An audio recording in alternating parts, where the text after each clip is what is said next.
Amid the conflict, an injured character desperately questions why humans and demons must kill each other, thinking about the difference between them. While agonizing, a girl runs to him crying, hugs him tightly, and shouts his name in despair, Asato-sama. Amid the destruction and sparks, a powerful-looking female figure emerges from the rubble. She walks with a cold, determined expression, surrounded by energy and floating debris, revealing her imposing presence. Through the smoke, a boy watches in surprise at the figure appearing before him. He recognizes her presence, saying, Kongu, visibly affected, as a huge hand approaches, signaling the arrival of something or someone formidable. The boy, panting and determined, uses a combat technique that concentrates magic in his fist. The demonic woman watches with surprise and admiration, finding the energy produced beautiful and intense. She recognizes the strength of the attack and thinks the magic's shine may be because he is a hero, something she expected from someone like him. During the fight, the hero realizes his techniques surpass the difference between martial arts and magic. Even questioning if there's still a reason to fight,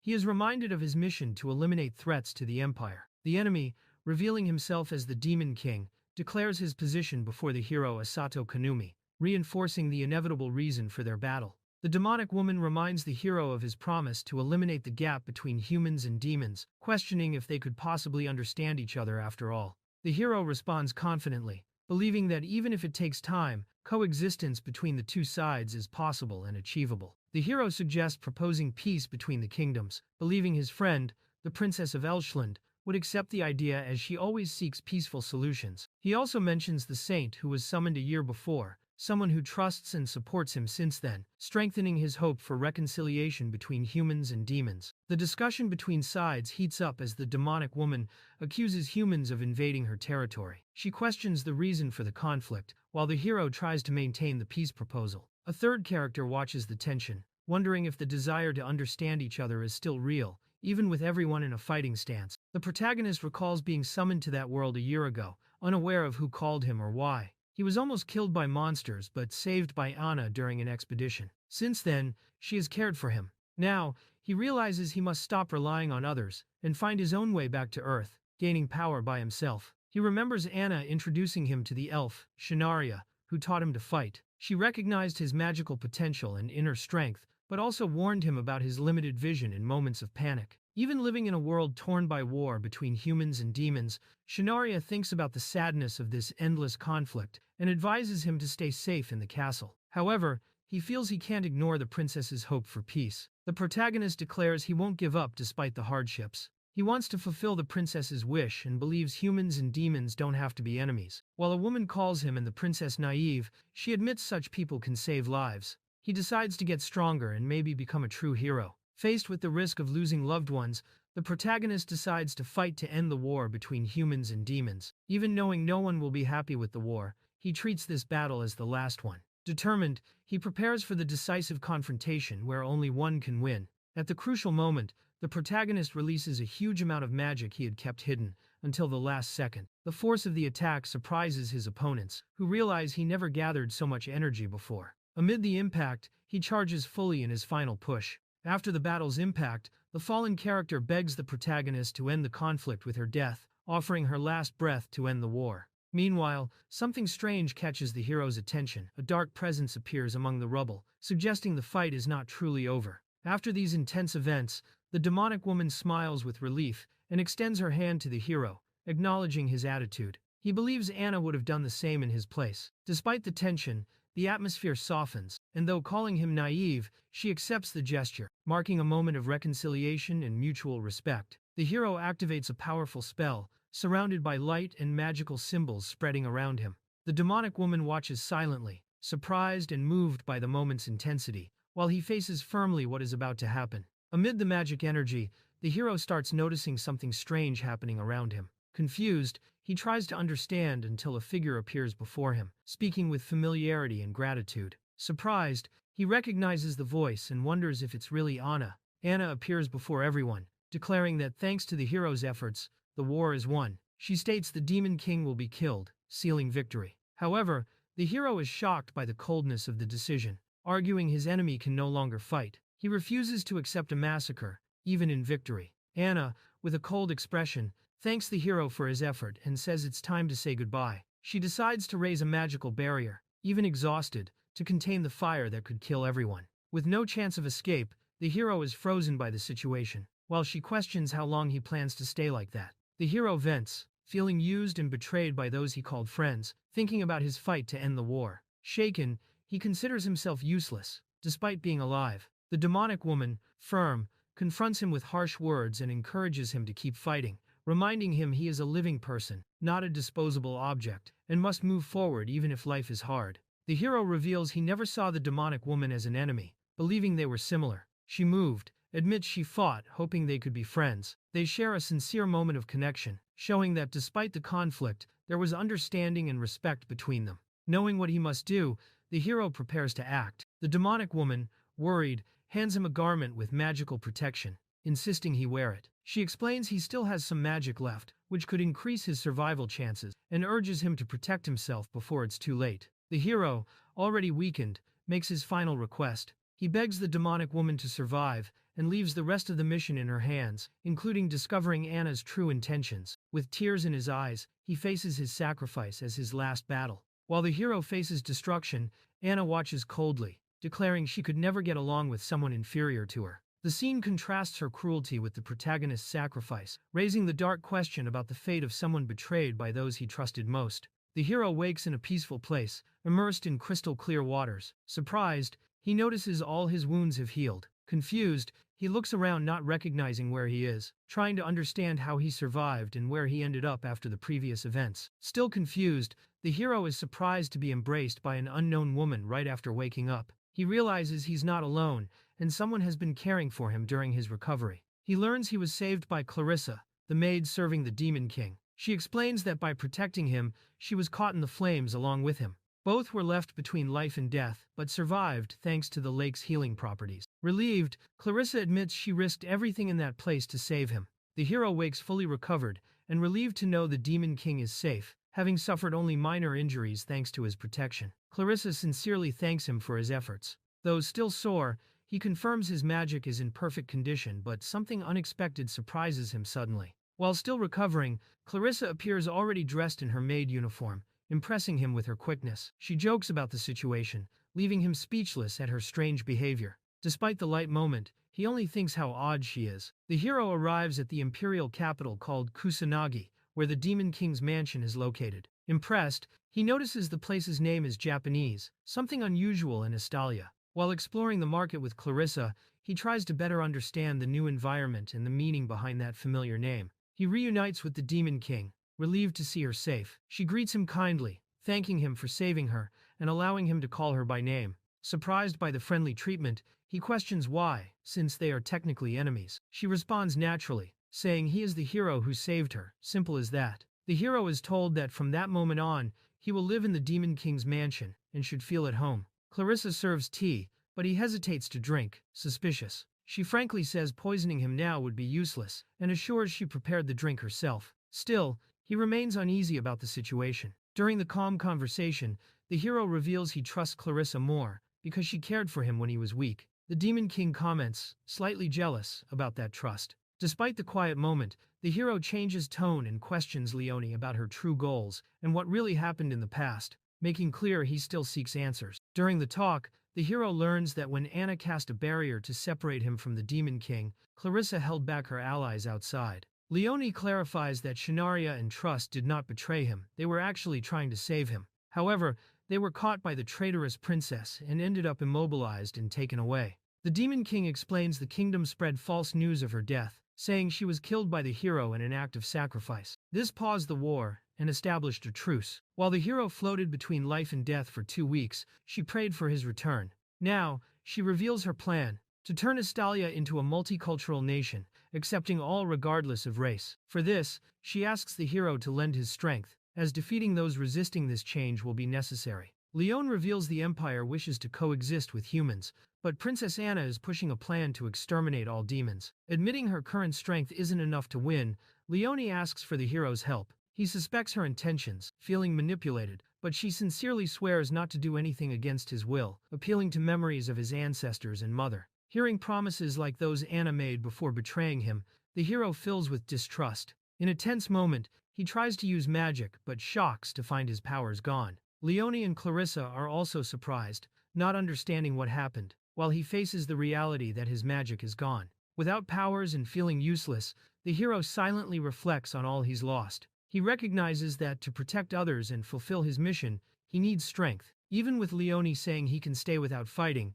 he knows that's not enough. While staring into the night, lost in thought, someone quietly approaches and calls him. During the early morning, the hero is surprised by an unexpected visitor. An elf appears at his door, visibly shy and casually dressed. She asks to come in, leaving the hero curious and confused about why she visits at that hour and under those circumstances. The elf visits the hero during the night and reveals there might be a way to recover his magic. She asks if he still wants to fight, and despite fear of being deceived again, he admits he wants this chance not for revenge, but to never feel powerless again. The hero makes clear he doesn't seek revenge, even after being betrayed. Deep down, he still believes Anna had a reason to act that way. Driven by this feeling, he decides he needs power not to take revenge, but to move forward and discover the truth with his own eyes. The elf reveals there is a way to share magic between two people, but it requires an intimate connection. The hero, surprised and uncomfortable, refuses to proceed just for power's sake. He says he would only do it if true feelings were involved, showing respect and consideration for her. The next morning,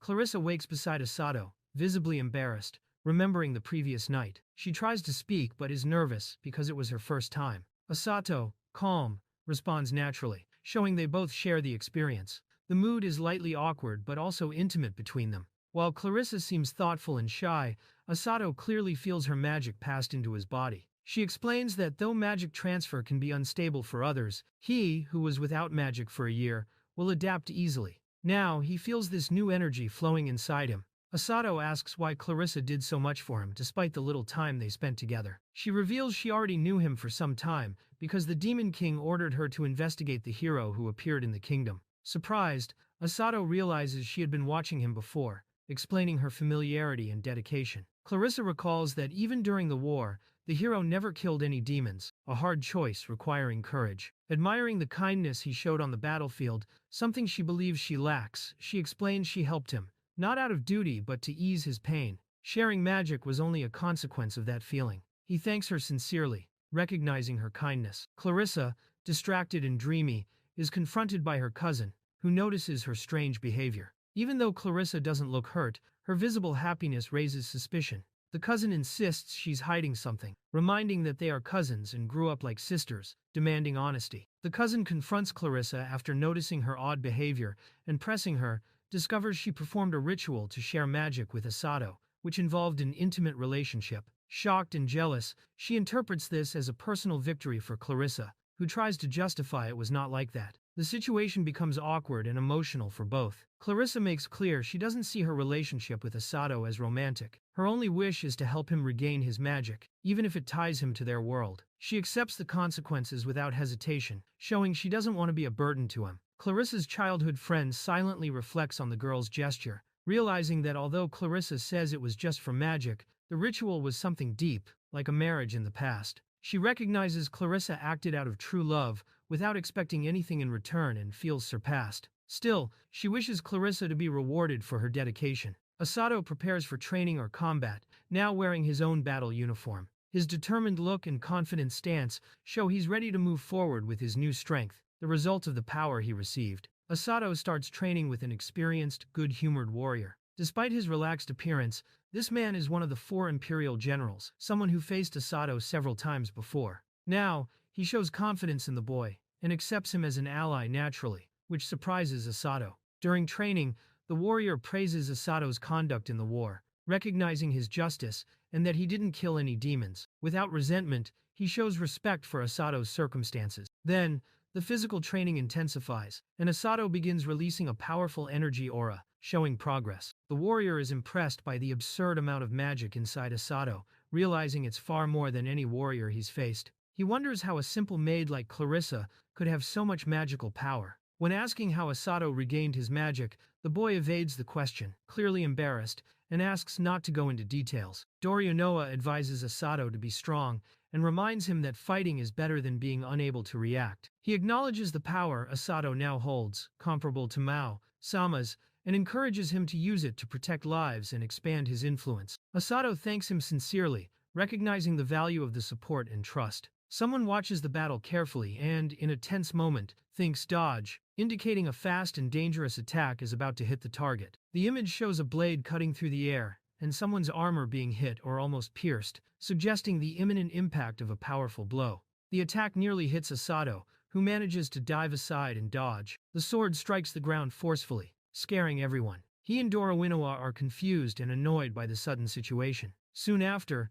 someone's ear appears in the corner, indicating the attacker is about to reveal herself. A girl from the wolf tribe suddenly appears, interrupting Asato's training. She introduces herself as Elizabeth Rovina, one of the 4 generals of the Northern Unified Tribe, and challenges Asato to a fight, showing her blades with firmness and determination. Elizabeth bursts with rage, revealing her hatred of humans. Even restrained by Dorowinawa, she insists on fighting Asato, driven by guilt for not helping in a previous battle. Her regret pushes her to act impulsively, determined to prove her worth. Asato firmly confronts Elizabeth, telling her that if she hates the Empire so much, she should just leave it. But he makes it clear he can't do the same because he feels indebted to Leone, who helped him. Despite Elizabeth's hostility, he chooses to stay, moved by gratitude. Elizabeth admits many of her race don't accept her staying in the Empire since not everyone thinks like Leone. Despite her anger, Asato can't help but smile when remembering the girl who helped him, which irritates Elizabeth even more.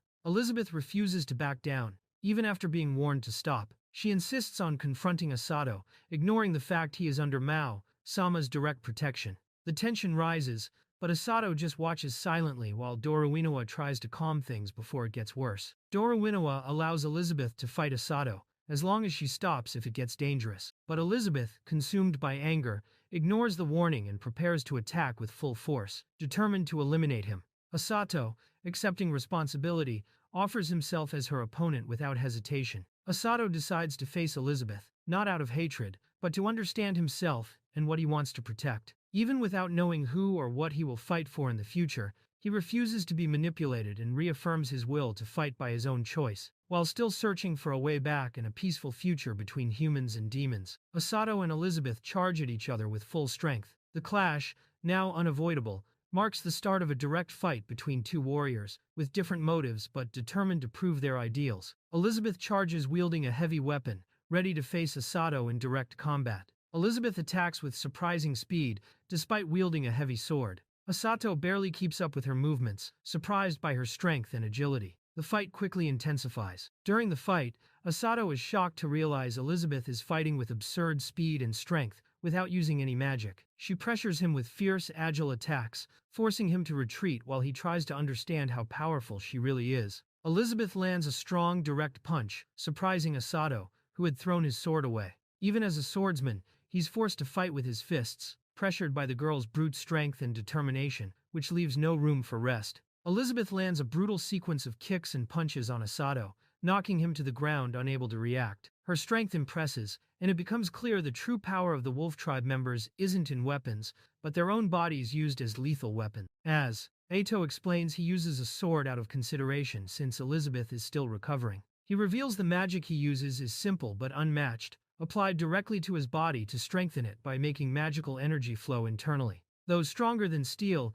and able to resist explosions or powerful cuts, he admits his control is still unstable since he trained only a year. Asato acknowledges he couldn't keep up with Elizabeth's moves before. Now, thanks to Clarissa's magic, which is more powerful and of better quality than his old magic, he can face her. However, he also realizes Elizabeth has already strengthened her entire body and sharpened her senses, making the fight even tougher. During the battle, Asato still doesn't know how strong he really is, having never controlled so much magic before. Despite the fight's intensity, he hesitates to hit Elizabeth directly. She notices this and taunts him, asking if he's so afraid of getting hurt and reminding him he's a hero. Elizabeth jumps with her giant sword and declares that no matter how strong her opponent is, it doesn't matter because she's not human. As she strikes down with a devastating blow, the ground cracks under the impact, revealing her monstrous strength. She looks at Asato with a confident, determined gaze. Konami focuses his magic in his fist and strikes Elizabeth with a powerful, electricity-charged punch to the stomach. The impact is brutal and instant. Elizabeth's eyes widen, surprised by the force, clearly shaken. Elizabeth recovers from the blow and acknowledges Konami is truly strong, worthy of someone who fought the Demon King. She admits she needs to fight more seriously, and says she initially planned to end the fight, leaving Konami suffering in pain for a while. However, as she prepares to change her stance, she senses something strange. She feels Clarissa's magic coming from him, which makes her suspicious. Elizabeth reveals she sees Clarissa as a rival she must defeat, which surprises Konami. He tries to dodge the subject, but she insists that if Clarissa is involved with him, then she won't lose. Meanwhile, Clarissa watches and thinks about Elizabeth's words, deducing they must have crossed paths on the battlefield before, explaining this unexpected rivalry. Elizabeth begins pressing Konami with full force, suspicious about the source of the magic he's using. Convinced he's hiding something, she decides to force the truth out. The intensity of her assault breaks the ground around, and she prepares a destructive attack, concentrating her magical energy into one brutal blow. As Elizabeth launches her attack with all her might, Konami activates his magic, enveloping his arm in electricity and intercepting the strike. The counterattack's force breaks her sword, leaving Elizabeth surprised and shaken by the power difference she didn't expect. The fight is interrupted after Elizabeth's sword is destroyed, prompting the referee to declare the duel over. Despite the clear defeat, Elizabeth refuses to accept the result, insisting she could still keep fighting, while others encourage her to admit defeat. Elizabeth becomes furious after the fight ends, feeling she lost due to a cheap trick. Konami admits he won by destroying her sword with a kick, considering it a fair way to end the battle. However, his provocation only increases Elizabeth's frustration, as another observer begins to question the legitimacy of the victory. Consumed by anger and electricity surrounding her body, Elizabeth shows she hasn't accepted defeat. As she prepares to continue, she realizes Konami fought seriously all along. For her, the fight is not over yet. Elizabeth starts losing control and enters her beast form, releasing intense and instinctive energy. Her allies react urgently, realizing the imminent danger and ordering Konami to retreat immediately, as she is about to fully transform. Elizabeth becomes enraged and fully transforms into her beast form, taking on the appearance of a huge wolf. Facing this transformation, Asura feels unable to fight her with restrained power and decides to retreat, intimidated by his opponent's fury and strength. Asura understands he cannot keep fighting Elizabeth in her beast form and decides to follow Dornova's advice, planning to withdraw. However, even while trying to back away, he prepares to react if necessary, while Elizabeth stands firm, blocking his path. The tension in the confrontation lingers. Despite being severely wounded and covered in marks, Asura awakens a powerful energy. As the beast advances, an ally rushes to his aid and pulls him from danger, concerned about his critical state. Asura reflects on his failure to react in time to the sudden attack. Injured, he tries to carefully control his magic, worried that if he uses too much power without proper control, he might seriously hurt Elizabeth in her beast form. He realizes controlling his own magic is already difficult, and managing others' magic is even riskier. He understands that if he misjudges the power, he could unintentionally kill someone. This is not about pride or skill, it's a real risk, and he knows it. Though injured, Asura is helped by his companion, as the beast advances angrily and hostilely. Elizabeth's transformation is still out of control, showing deep hatred for humans. She relentlessly pursues them, demanding a direct confrontation. Despite being weakened, Asura tries to talk to Elizabeth in her beast form. He shows fatigue and uncertainty but feels relieved, noticing she can still maintain some rationality. This suggests she might still have control over herself despite the transformation. Even wounded and exhausted, Asura faces the transformed Elizabeth. He reflects on how she was used and discarded by the kingdom, showing empathy and understanding. Meanwhile, Elizabeth begins to calm down, and everyone watches closely. Something important is about to happen between them. Upon hearing something that hits him deeply, Asura changes completely. His expression becomes dark, and the atmosphere around him shifts frighteningly. Elizabeth and others sense the sudden change and go on alert, unsure of what is about to happen. A girl runs desperately calling for Asura, recalling moments when he treated her like a child and scolded her. Despite those memories, she shows affection and concern, beginning to cry as she runs toward him. As the girl appears surrounded by shadows and flames, painful memories are stirred in Asura. He recalls striking words he tried to bury, revealing a deep trauma he wanted to forget. Asura suffers an emotional breakdown, remembering a painful past scene where someone calling him Asato-sama thanked him before leaving him fallen and reaching out a hand. As he relives the trauma, Elizabeth watches silently, and a cruel voice echoes in his mind, calling him a pathetic hero. Visibly shaken, Asura begs them to stop, unable to hold back his pain. Dornova tries to calm Elizabeth and apologizes to Asura for offending him, acknowledging he is a special human. However, another character, annoyed, reprimands Dornova for apologizing to a human, showing tension between the sides. Meanwhile,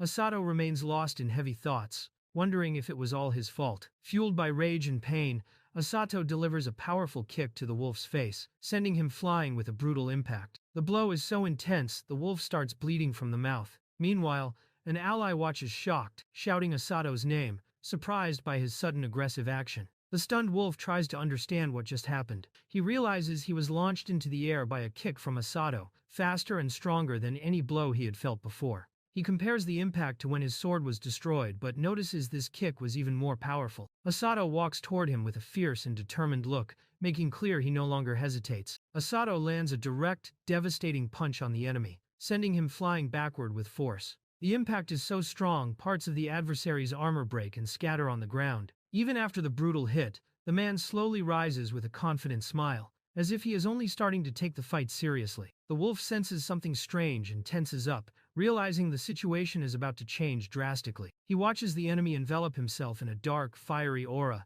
declaring with hatred that he will burn him to death. Recognizing something, perhaps the true power or fury of his opponent, the wolf faces him seriously, understanding the fight is about to intensify. Despite all the destruction around, the boy stands amid the rubble, now surrounded by an intense electric aura. With a determined look, he declares the fight is not over, and challenges the enemy to continue. The boy, surrounded by electricity and wearing a dark expression, charges at the wolf with extreme speed. In a swift, brutal move, he strikes the enemy directly, throwing the wolf forcefully to the ground, cracking the floor around him. Then, only his paw lies still on the ground, motionless, signaling he might have been completely defeated by the brutal attack. Asato advances with destructive intent, ignoring the girl's cries trying to stop him. The ground bursts under the power he releases while she warns him something terrible could happen if he continues. But Asato, determined, says nothing can end without his permission. The girl, in tears, thanks him for everything, hinting she might be saying goodbye.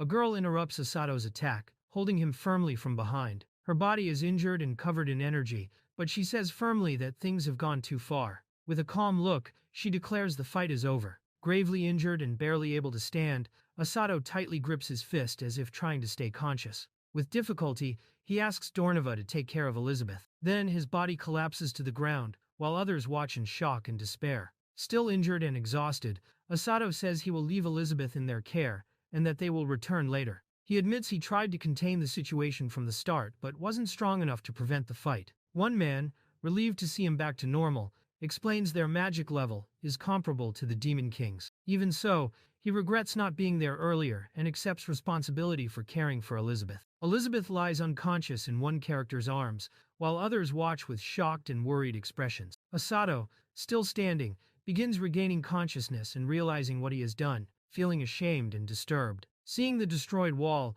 he wonders if he was really responsible for it. One character watches the scene in astonishment, thinking an angry hero is too dangerous. After the intense battle, the characters walk down the corridors reflecting on what happened. It's said that the pain and sadness Asato felt transformed into magic, explaining his explosive reaction. He then apologizes to Elizabeth, who remains silent. Confused and still shaken, Asato questions why she hates humans so much and asks if she mentioned anything about it. It is revealed Elizabeth belongs to the Wolf tribe, beings with high-ranking demon blood who lived in the mountains. However, humans labeled them merely as beasts, not demons, making them constant targets of hunting. Because they are a weak race, their numbers were drastically reduced. Elizabeth, being the only one to fully inherit the wolves' power, managed to rise as a general while still young. Asato reflects on Elizabeth's pain and understands that if he were in her place, he would also hate humans. He recognizes that despite living freely, she chose to protect the oppressed demons within the Empire's territory. Even with her immaturity and difficulty being honest, Elizabeth is still just a child trying to figure out who she can trust. That's why she approached him, seeking to know if she could trust a stranger. The elf explains she cared for Elizabeth when she was a child, treated as an older sister. But upon joining the Imperial Army and gaining prominence, Elizabeth began seeing her as a rival, especially during her rebellious phase. Still, the elf shows she is extremely powerful, revealing that at a critical moment, she stopped Asato with just one hand. This makes clear that despite being a maid, she is far from ordinary. After the events, the discussion turns to Elizabeth's punishment. Although everyone acknowledges she acted recklessly, the decision is to apply a light punishment since the situation was unavoidable. The elf blames herself for not stopping Asato, and Asato admits responsibility for losing control, asking to be punished as well. Everything is done in the name of protecting Elizabeth. Following the incident involving Princess Anna, the Empire's situation became unstable. Therefore, Elizabeth was called back from the Northern Territory. However, her arrival caused more problems. Despite this,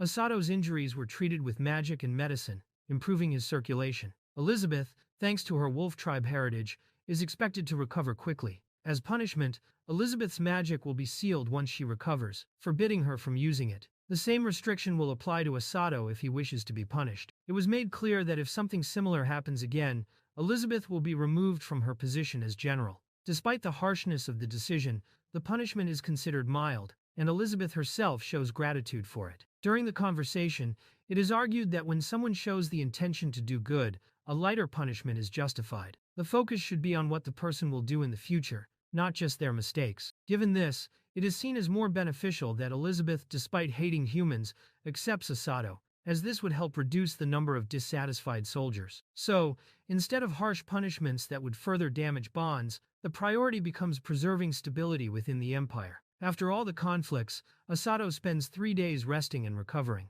During this time, he reflects on everything that happened. He recalls the successful transfer of magic to Clarissa and feels genuinely happy about it. Even with the option not to fight, he is reminded he must act ethically in this new world where he lives. Trying to distract himself, Asato notices he can't even read books in the local language, feeling bored and frustrated. He thinks about talking to Clarissa the next day. When he hears someone enter, he wonders who it is. Elizabeth suddenly appears in Asato's room, asking to talk. Surprised, he quickly stands up, finding her approach strange and a bit intimidating. Despite the tension in the air, she tries to assure she means no harm, but the way she speaks only makes Asato more uncomfortable. Elizabeth bows to Asato, sincerely apologizing for what happened before. Despite feeling pain, she insists it was a form of self-punishment. Asato tries to comfort her, saying she has already done enough. Elizabeth explains she was forced to accept him by the Demon King's order, but makes clear she still can't emotionally accept him, despite recognizing his effort. She blames herself for testing and treating Asato badly, saying she has thought a lot about her actions. She states she's not asking for forgiveness but wants him to know she truly regrets it. Asato, in turn, says he can't accept any compensation but is not denying forgiveness either. Even emotional, Elizabeth insists she wants to make amends, showing she really cares. Elizabeth admits she provoked Asato and was arrogant in trusting her own strength too much. She acknowledges she acted that way to escape painful memories, realizing she never overcame the past and was just running from the truth. With Asato's help, she finally faces those feelings and reveals she felt used and discarded. With a sincere expression, Elizabeth finally lowers her guard and extends her hand to Asato. With an emotional look, she asks him to take care of her from now on. They shake hands, marking a new beginning. Asato responds with a calm smile. "Nice to meet you, Elizabeth." Asato smiles, relieved, shaking Elizabeth's hand, and she shyly asks if he has forgiven her too. He sincerely confirms, saying he never hated her. Elizabeth, emotional, smiles back, relieved to know he always liked her from the start. Still embarrassed, Elizabeth asks Asato why he doesn't pair up with her. Noticing he doesn't understand what that means, she explains that among humans, it's like asking for marriage. Honestly, she admits she wants to marry him. Elizabeth surprises Asato by confessing she likes him for his strength and kindness, and that he is different from other humans. She promises to protect him and make him happy for the rest of her life, acting completely opposite to her previous behavior. Elizabeth asks if Asato is dissatisfied with her, but he replies he was just surprised by the sudden marriage proposal. She explains that in her culture, forming couples quickly is common. However, Elizabeth reveals she smelled Clarissa on him and asks if he had something with her, leaving Asato visibly uncomfortable with the situation. During the night, 2 hooded figures hurry along. One asks if the other can still walk, and upon receiving an affirmative, insists they continue quickly, taking advantage of the darkness as cover. Their destination is the Imperial capital, and their plan is to sneak in while everyone sleeps. While discussing important matters, a character reports seeing people from the Kingdom of Elshnan. Since this information comes directly from the Empire's people, everyone believes it is reliable. The situation seems to require urgent attention, but there is still hesitation and concern among those present. They talk about so-called adventurers, people linked to a guild who do missions. However, in recent years, these adventurers have stopped being neutral and started taking part in conflicts between countries, including promoting demon massacres. For this reason, the character with horns says calling them adventurers is no longer correct. They discuss how adventurers are secretly paid by the Kingdom of Elshnan to portray demons as enemies that must be eliminated. This would explain why adventurers are invading Empire territories. They believe it's an attempt to find something to use against the group since they lost their greatest advantage, Konami Asato. They also comment that this might be the reason behind the supposed truce agreement, though in practice it seems like an attempt to ridicule the Empire. They are discussing the political and military situation. One character admits he doesn't know how to face the Empire without using all his strength. The group believes the Kingdom of Elshnan is using adventurers to test the Empire's power and see if war is worthwhile. The kingdom's main goal seems to be dominating the south. Since what the Empire is doing doesn't directly affect the kingdom, some do not want more war. The fear is that if the war continues, other neighboring countries might take advantage and attack already damaged regions, making the situation worse. The Kingdom of Elshnan is divided into 3 factions with different goals. The king's faction wants to fully unify the south, implying an expansionist and militaristic stance. The heir princess Tia's faction seeks peace, adopting a more diplomatic approach. The third faction, not yet named in the scene, wants total eradication of demons, showing a radical and hostile position against other races. These political divisions indicate the kingdom is internally fragmented, with each group following its own interests. Anna appears seated on a throne with a confident posture and serious expression, representing her faction's leadership. Next, a young man is shown with his head down, looking tense or resigned, indicating something important is about to happen between the two sides. While the kingdom advances its offensive, the Empire retreats and strengthens its defenses. The protagonist analyzes the situation seriously, unaware which faction sent the adventurer, but knowing he can't ignore what happened. He reveals he has already sent troops ahead, and that he and Doranoya will also join the battle. Other members watch silently, showing tension and anticipation for the next moves. Konami looks at the girl firmly and declares his decision to fight, even knowing this time the enemies are humans. Her concern is clear, but he keeps his determined stance, ready to face the conflict despite the weight of this choice. With conviction, the group decides to launch the attack. A clenched fist symbolizes the firmness of the decision. Anyone who hinders the goal of achieving peace will be defeated, whether human or demon. All show renewed confidence, following Sama's leadership, ready to face whatever comes. The group gathers with renewed determination, each taking their position. Ahead lies a new challenge, Anna Hermit, the next obstacle to face. Konami prepares mentally for the imminent confrontation, aware this battle will be decisive. Konami questions whether it's appropriate for the Demon Lord to go to the front line, but she replies she must keep her presence alive to intimidate enemies. Confident, she reminds him they also have a hero on their side. When asked if Konami has learned to control his magic, he says he can handle it as long as he doesn't exceed his limits. She praises him, recognizing his natural talent. Elizabeth tries to cheer up and says she wants to show her strong side to Asato, but is quickly scolded and reminded she is assigned to protect the base. Though embarrassed, she insists on going, but others point out she is still recovering and not fit to fight. The situation creates mild embarrassment, ended with an apology and a lighter mood among the group. Anna, sitting on her throne, reveals she already knew the Demon Lord survived, but says she simply didn't feel like killing her. She notes the heroine's survival was an unexpected but interesting result. Commenting on the battle, Anna acknowledges the near-death situation triggered huge growth in the Demon Lord, thanks to her lineage. She sees this fragile moment as decisive, both for the enemy and for the plan she quietly pursues. Anna reflects on the mistake of underestimating the summoned hero and admits it would be a waste to ignore his potential. She also admits she cannot disregard the power of the Demon Lord's lineage, especially in Leone Stein, who carries what she calls the perfect ingredient. Observing the girl's inner conflict, Anna suggests the real problem is not demons themselves, but something deeper and personal troubling her. As a dark-winged figure looms behind, Anna calmly watches everything from her throne. The vision reveals a creature with a distorted angelic appearance, declaring it values all life except its own. The group arrives at Milazur, a city near the border between the Empire and the Kingdom of Elshnan. Konami, still shaken, feels the side effects of his first magic transfer. Worried, the others comment that magic use can cause such reactions. Despite the discomfort, he says he feels better, while the girl mentions she also found the trip tiring and would have preferred to come by horse. The group reaches a remote village inhabited by forest elves. One character reflects on the growing tension, worried about their master, who was detained. She fears that, being an elf and allied with demons, he might also become a target of Anna's faction. Though concerned, she remains hopeful he is safe. The group prepares for the next move. A peculiar-looking horse, apparently aware, decides to join the soldiers, while another figure takes temporary command. The Demon Lord warns Konami about enemies on the front line, noting that although there are common soldiers, the adventurers are abnormally strong. Konami, alert and determined, confirms he is ready, not lowering his guard. The troops advance firmly across the field until one commander, alert to their approach, spots an unexpected figure. Surprised, he watches carefully as a simple-looking man wearing sandals approaches and asks if they are the adventurers. Tension rises, indicating something important is about to happen.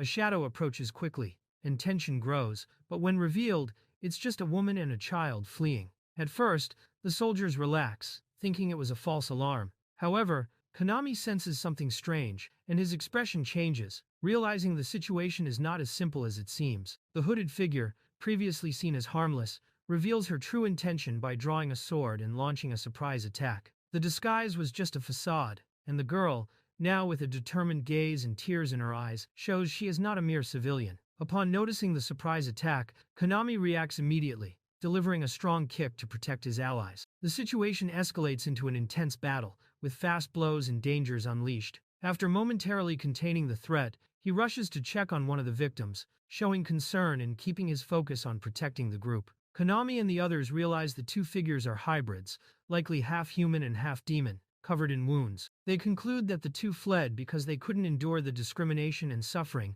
caused by prejudice in human society. Given this, they understand many end up escaping to the Empire's territory, seeking refuge. While watching the two hybrids being welcomed by the demon soldiers, one of the leaders expresses outrage at the cruel treatment humans give to hybrids. He points out that, even though demons can be hostile, they don't discriminate against humans or hybrids. In contrast, humans treat them like cattle, just because they have demon blood. His outrage reveals a more empathetic side of demons, toward the injustice others suffer. The girl stares seriously at Konami, and states that, to achieve the peaceful world they desire, it will be necessary to face and overcome human discrimination and cruelty. Even recognizing the weight of this reality, she declares that there is no way to avoid this confrontation. Konami listens silently, thinking about her words and the path they must follow. Facing this harsh reality, Konami looks at the horizon alongside his allies and concludes, the world needs to change. Even without knowing how far he can go alone, he feels the weight of responsibility and the presence of forces opposed to his ideal.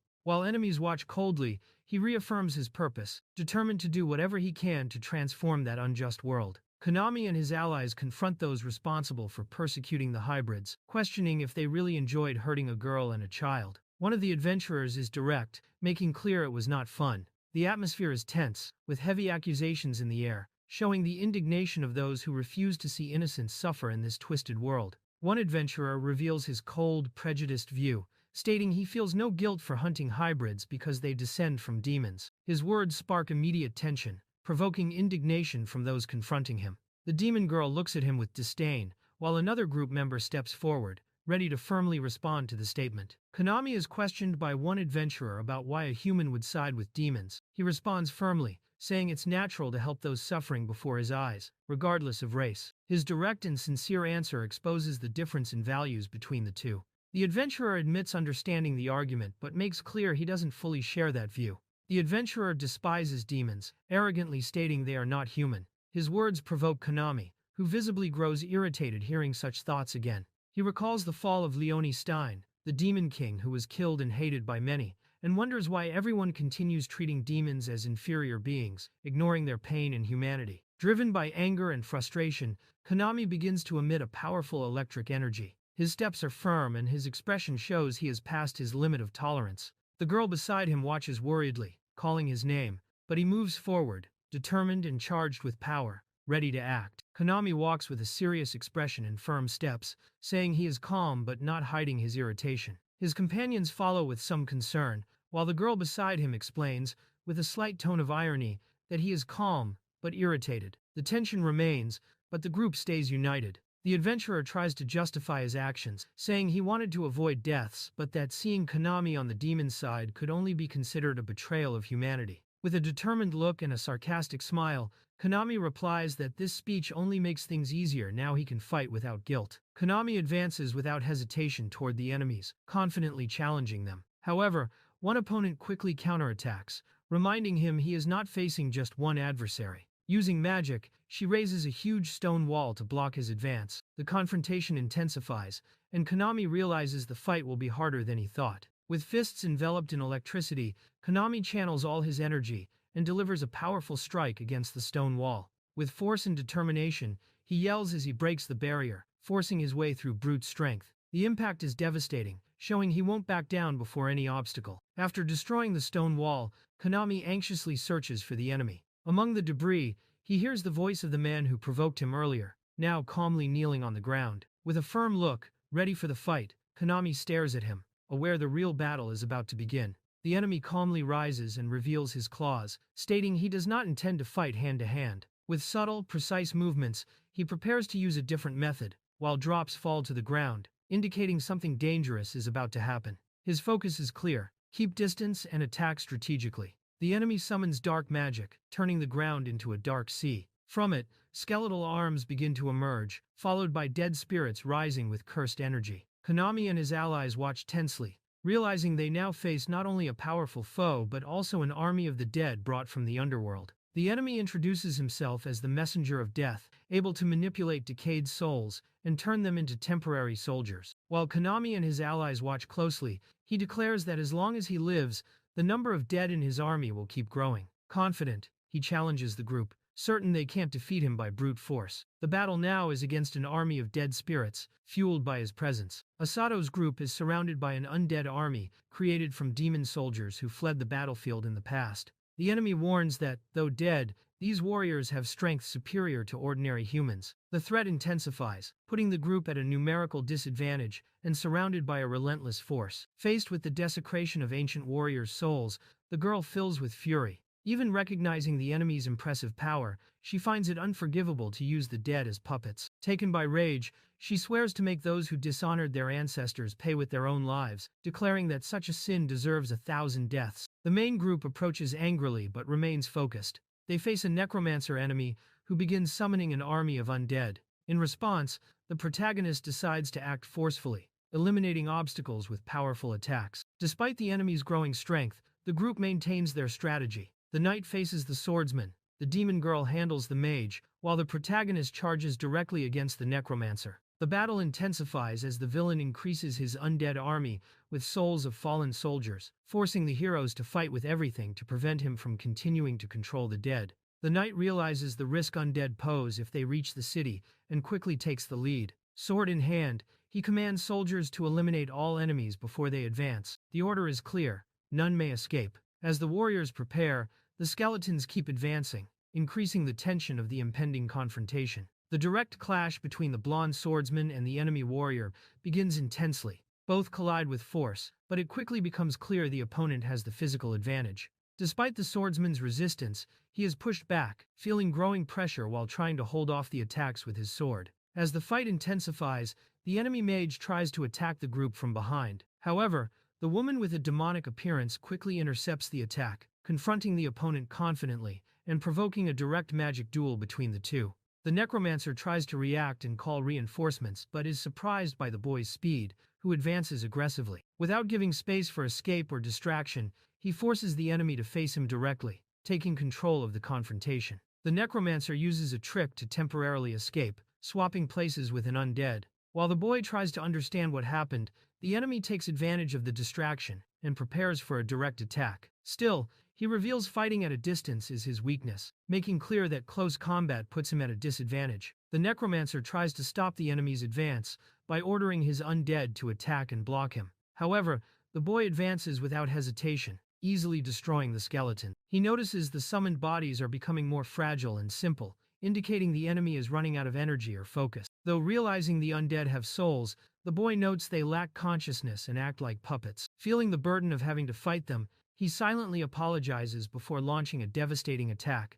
eliminating the enemies before him without hesitation. The boy rebukes the necromancer for despising demons and using them as tools, making clear his disdain for this attitude. The necromancer reacts confused and then laughs, recognizing that, even though human, the boy shares the same respect demons have. This reaction reveals a change in his perception of him. The boy states that humans do not despise demons but recognize and fear their power. For him, this is the real reason behind human actions. However, the necromancer confronts him, saying he understands nothing and blames him for being the real obstacle between humans and demons, for not seeing reality as it is. The battle between the two mages begins, and the horned woman recognizes her opponent's power. Even impressed by the necromancer, she notices both possess a quantity and quality of magic, completely beyond any human's reach. Watching the mage in action, the horned woman reflects that humans normally lack great magical aptitude, with few exceptions. She starts suspecting these people might have been summoned like Asura, as it would be hard to explain so much power only by talent or training. The horned woman comments that the girl's soldiers are busy fighting the undead and won't come to help her. In a provocative tone, she says the girl seems to be the one in trouble. Confident, the mage replies that if she returns to the necromancer's side, she'll be fine. She claims they are special, showing confidence and surprising the enemy with her assurance.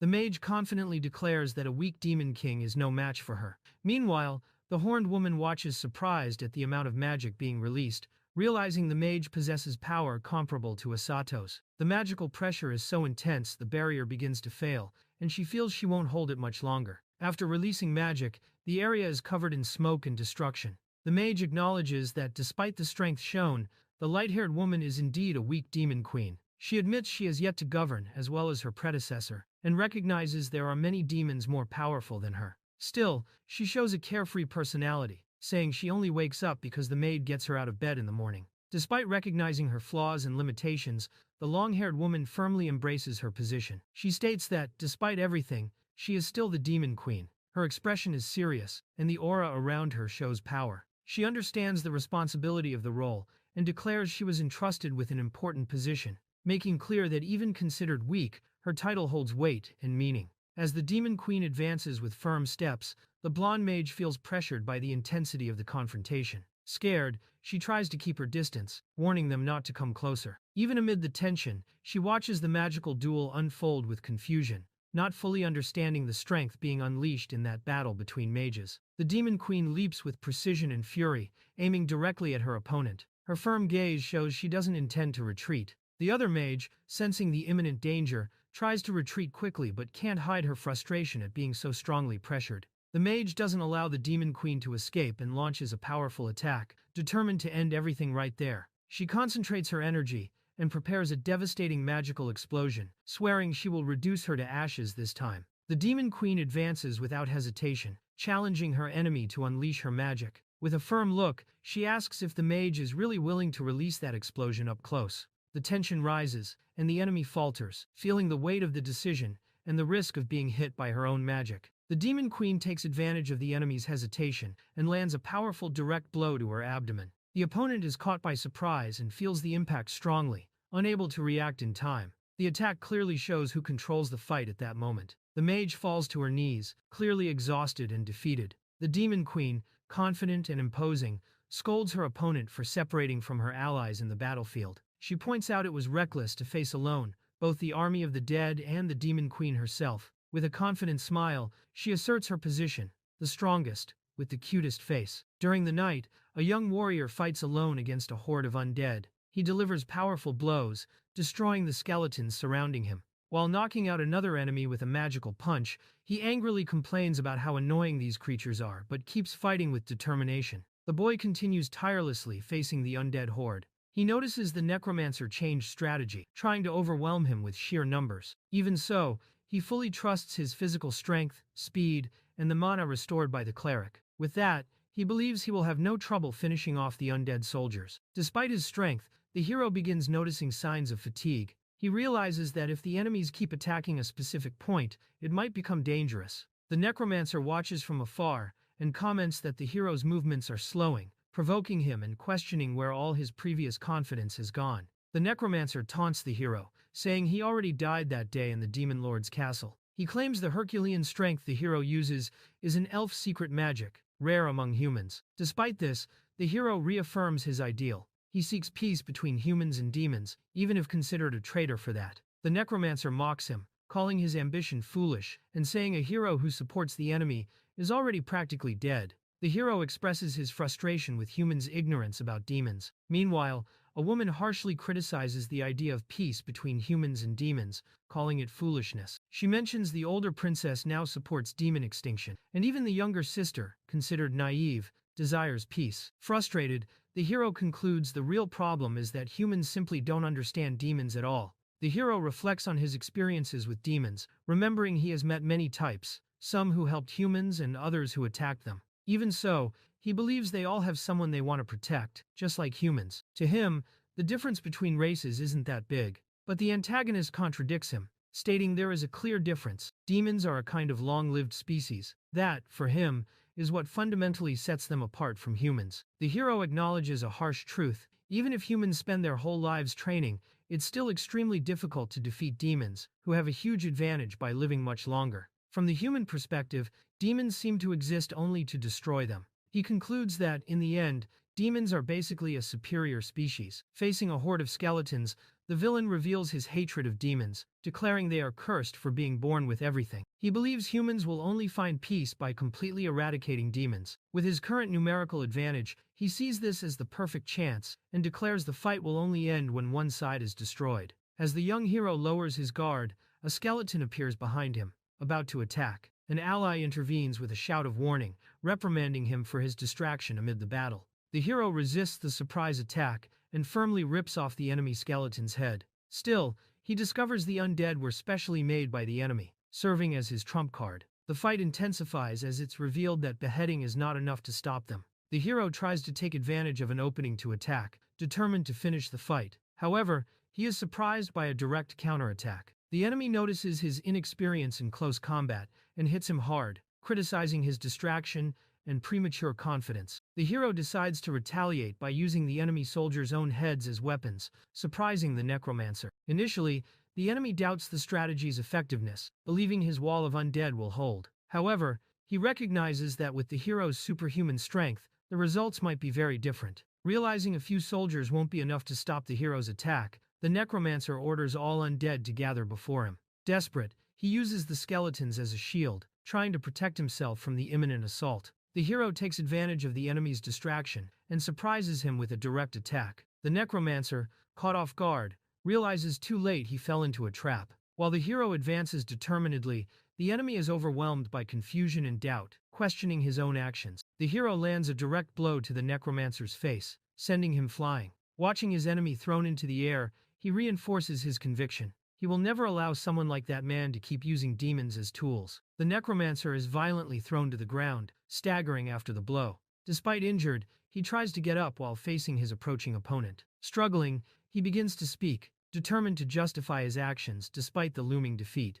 Surrounded by the remains of the undead, the boy harshly rebukes the enemy for treating lives like disposable tools. The necromancer, laughing bitterly, tries to justify himself by saying he is still just a child, revealing his frustration facing the opponent's unwavering conviction. Sitting among the battle's remains, the boy admits his immaturity and lack of experience, acknowledging he still has much to learn. Even so, he believes humans and demons can coexist. The defeated necromancer, lying on the ground, tries to warn him that this union is impossible, but the boy insists on believing a different future is possible. The necromancer, wounded and near death, looks at the sky while reflecting on the world. For the first time, he considers that maybe there is hope. If there is someone with a pure gaze like a child's, perhaps this world can still change. With a slight smile, he accepts that possibility before his end. The necromancer, severely injured, tries to stand, but his body no longer responds. Meanwhile, others begin suffering as well, dominated by some mysterious force. Screams of pain echo as chaos spreads, and fear takes hold of those present. As the necromancer is consumed by dark energy, he realizes he was deceived from the start by a woman who used him as a pawn in her plan. With no chance to escape, he understands he was just another disposable piece for the true villains behind the situation. The necromancer's body is mercilessly crushed, while dark energy begins spreading. Amid the destruction, something grotesque starts taking shape. A powerful, deformed creature rises from the shadows, revealing that the necromancer's death was just the beginning of something even more dangerous. As the group looks at the sky, they notice an imposing figure emerging before the full moon. The atmosphere shifts with the appearance of that silhouette, with outstretched wings, and tension rises. Shock spreads among them. Something abnormal and powerful is about to descend. An imposing creature appears before the moon, its muscular body and black wings radiating power and threat. Its fierce gaze silences everything around, while its mere presence makes the air heavy. Doubt takes hold of the group. This is not just an enemy, it is something beyond comprehension. The group watches in shock at the creature before the moon, unable to grasp what they are seeing. The winged being advances imposingly, pointing directly at them. Tension rises quickly, and one ally realizes the imminent danger, shouting for everyone to retreat before it's too late. The protagonist faces the creature firmly, even in danger. A hand grips a blade, symbolizing the decision to fight. The winged enemy, without hesitation, summons a sphere of energy and forcefully hurls it at the ground, starting the confrontation. The group is forced to retreat before the enemy's overwhelming power. With a simple gesture, the winged being creates a huge crater in the ground, leaving everyone in shock. The girl comments ironically on how difficult it will be to deal with such an absurd threat. Facing the threat, the demon lord orders all civilians evacuated to the nearby elven city, while the Empire's soldiers must retreat and set up a defense. Even with doubts about this strategy, she assures that ordinary soldiers wouldn't be able to harm the enemy. The protagonist, alert, asks if she personally knows the opponent. The winged being is identified as the enemy of all demons, in fact, of all living beings in Estalia. It is a malicious entity seeking to destroy the world. Therefore, it was given a symbolic and threatening name, Fallen Angel. They explain they call it Fallen Angel only because of its appearance, as it is not a true angel. They have never encountered it in the Elshnan Empire, but it is often sighted there. They believe it is a kind of living weapon of the Empire, as it appears suddenly and attacks brutally. Communication with it is impossible, reinforcing the theory that it only appears to fulfill specific objectives. They explain the fallen angel is extremely powerful and attacks without warning or chance for negotiation. Every time it finds someone, it tries to kill immediately. Despite its power, it takes time to recover after firing its beam of light, which offers a small window of opportunity. That's why the girl says Asado must be prepared, as they will have to eliminate it. Even the most experienced adventurers avoid using the word kill out of respect and their ideals of peace. However, Lone, a girl who has always defended peace among races, declared the enemy must be eliminated, a serious statement coming from her. This shows the level of threat the fallen angel represents, making clear just how dangerous it really is. The protagonist runs determined, carrying a huge emotional burden on his shoulders. He thinks that if he fails to protect the people now, everyone, both the townsfolk and the soldiers on their way, will be slaughtered. The shame of surviving while knowing he let so many die would be unbearable for him. Driven by this feeling, he moves forward without hesitation. Two allies lie fallen, exhausted and injured after the fight. One of them vents, saying they faced a fallen angel, and promises to stop gambling if they survive. The other silently agrees. However, the situation worsens when the fallen angel itself appears soon after, easily grabbing both. One of them, panicked, can only think that he doesn't want to die, fearing Clarissa's reaction even more than the enemy. The protagonist dangerously approaches the fallen angel, who just used a powerful attack. The narration explains that by doing so, the enemy consumes mana from his own body, and then begins absorbing mana from the environment to recharge. During this time, he is surrounded by a reinforced magical barrier, blocking direct attacks until he's ready to strike again. Even with this protection, the moment is critical and risky. The protagonist takes advantage of the fallen angel's defensive stance to act. Despite the protective barrier still active, he moves closer, his body wrapped in energy, declaring he won't hold back. Firmly, he promises to end the fight right there, showing he is determined to give his all in the decisive attack. He charges with an electric-filled strike, trying to pierce the enemy with full force. However, even with the direct impact, the attack does not have the expected effect. The fallen angel barely flinches, and the protagonist pulls back, feeling pain in his hand and realizing how tough the enemy island. Frustrated, he admits the adversary's hardness while trying to recover. The protagonist's ally takes over the fight, saying it's his turn. With a demonic sword entrusted by the demon lord herself, he prepares to face the fallen angel. With resolve, he declares the enemy will feel the power of that weapon, ready to strike with everything. The warrior attacks with the demonic sword but notices the cut was too shallow. Even so, he does not back down. He believes that if he pushes a bit more,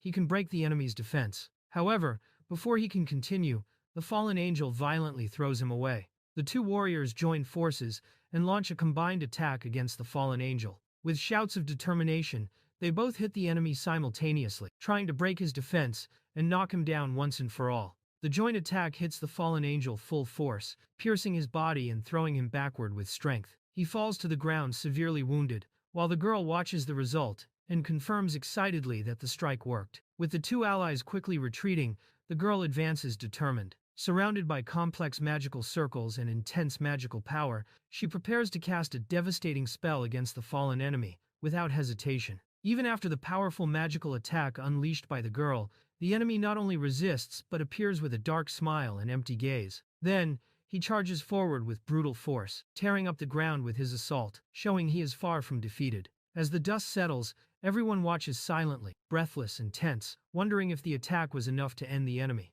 The girl keeps a firm stance, but the boy shows frustration, realizing it might not be over yet. Despite all the force used against him, the fallen angel begins to mutter words, saying he learned his lesson. The group is surprised to see he is still conscious. Without hesitation, the blonde shouts for the Lady Demon Lord to finish him before he can recover, and she prepares to act mercilessly. Before they could finish him off, the fallen angel starts to transform. His wings dissolve into fragments of light, and his silhouette changes drastically under the moonlight. In shock, the group realizes too late, he evolved into an even stronger, more threatening form than before. The boy watches in surprise the enemy's new form, a fallen angel with white wings, something that made no sense. The presence radiated a strange mix of purity and threat, putting everyone on alert in face of the new transformation. Right after the transformation, the creature reveals a monstrous new form and tries to devour Leonie with multiple grotesque jaws and tongues. Surprised and surrounded, she is called in alert by the allies as danger quickly approaches. Leonie is grabbed by the creature's tentacles,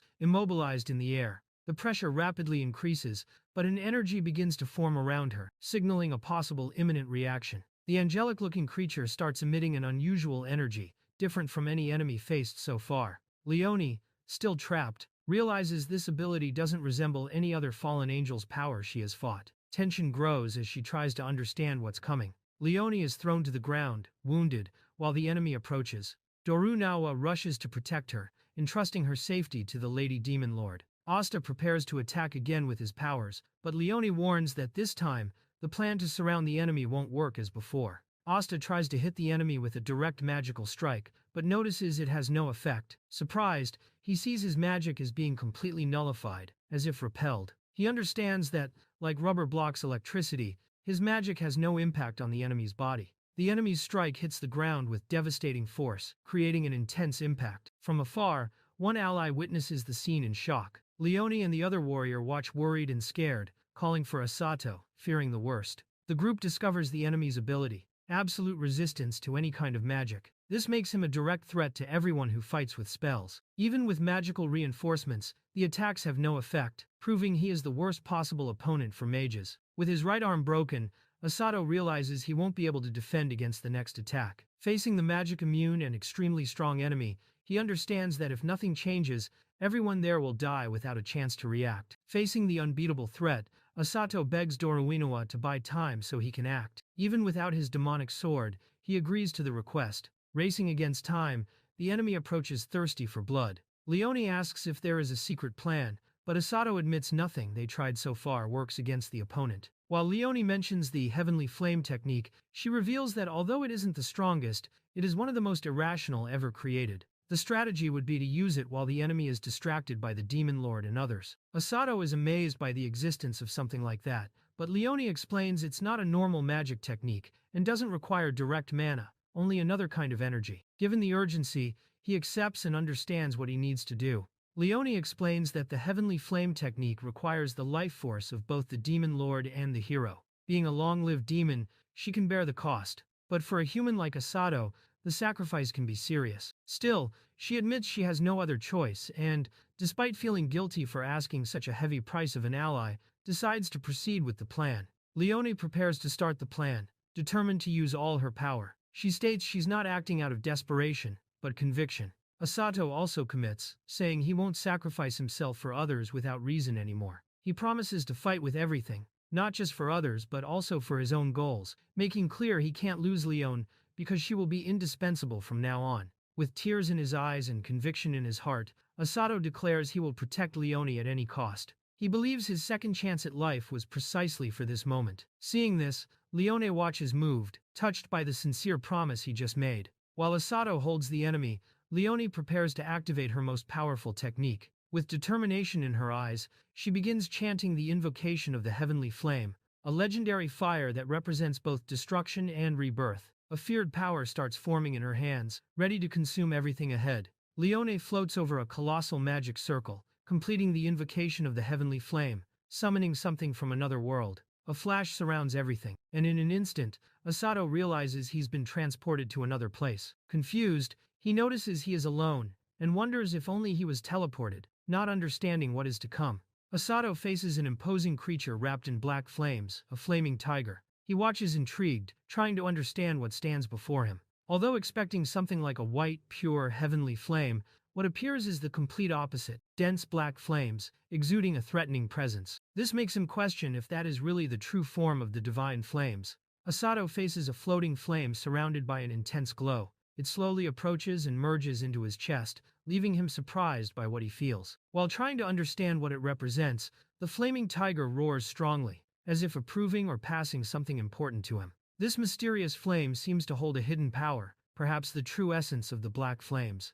Asato begins being consumed by the black flames, which enter his body and burn him from inside out. He feels intense pain, as if being completely destroyed, both outside and inside. Amid despair, he barely manages to ask for help while his body collapses, unable to withstand the power he is trying to accept. Asato is surprised to realize he can move his right arm again. He notices he was instantly healed by the heavenly flames, which regenerated his body from within with an almost unbearable intensity. Even so, he feels no fatigue, indicating a full recovery. Intrigued, he questions the flaming lion about the healing and wonders why the creature, despite never having met him before, was so friendly and willing to help. Asato watches the flaming lion, asking if this was really the first time they met. Feeling the creature is about to leave, he asks if it will disappear. The lion calmly looks back before letting out a powerful roar and then begins to dissolve into particles of light, vanishing before his eyes. Asato looks at the mysterious heavenly flame now crystallized in his hand. He realizes he is finally facing the legendary heavenly fire. Silently, he contemplates what it means, but concludes this is not a goodbye, only the beginning of something greater. He senses the bond with the flaming entity is not over yet. A grotesque creature captures the demon lord, wrapping her with multiple tentacles as she struggles to resist. Despite the critical situation, one enemy says he doesn't intend to kill her, as he still needs her for some unknown purpose. Amid the tension, a figure approaches determined, demanding her immediate release. The boy approaches determined, seeing the demon lord still trapped. The enemy, in response, declares with hatred that this time, he will kill the hero definitely. They exchange intense looks, making clear the inevitable confrontation is about to begin. The boy, surrounded by flames and the image of the flaming lion, charges full force. With a clenched fist and determined look, he shouts bravely, ready to face his destiny. Here I go. The decisive battle finally begins. The boy holds the girl in his arms while his body is wrapped in black flames. She watches the fire and thinks it might be the legendary heavenly flame, but finds it strange that she doesn't feel heat. The winged enemy prepares to fight, saying there is no time to lose. Meanwhile, the boy with the burning arm advances quickly, gathering strength for a direct attack. He lands a powerful flaming punch on the opponent, starting the clash. The enemy tries to nullify the flames attacking him but quickly realizes they are different. No matter how hard he tries, he cannot put them out, falling into despair as the fire begins consuming him completely. The enemy tries to resist but is hit by a direct strike from the boy, who leaps determined as his flaming fist hits the target. The impact causes an intense reaction in the opponent's body, which starts glowing abnormally. The boy notices the enemy avoids attacking Leon directly, even when he has the chance. He deduces that when firing his beam, the enemy becomes vulnerable for a moment. Taking advantage, the boy decides to end the fight using the heavenly flames, betting the enemy won't risk a stronger attack for fear of hitting Leone. As an explosion occurs, the girl watches confidently. She fully believes that the hero, in his current state, is capable of dodging the attack. With determination in her eyes, she is absolutely sure he will succeed. The boy prepares to act but notices an ally right behind him in danger. The enemy comments that the weak ones in the back won't escape. Even so, the injured companion shouts for Asato not to worry and keep going, asking him to dodge the attack without hesitation. As he surrounds himself with energy, the boy reflects on his situation. He doesn't understand why he was summoned to this world nor what Anna is planning. Not knowing if he will ever return to Earth, he faces the unknown with determination. As the enemy unleashes a powerful energy beam, the boy faces the attack without hesitation. Even without all the answers, he decides to move forward with conviction, declaring that his path begins by defeating that opponent. The enemy is surprised by a powerful flame-wrapped attack. In despair, he starts repeating words of frustration while being consumed by the energy, unable to contain the force hitting him.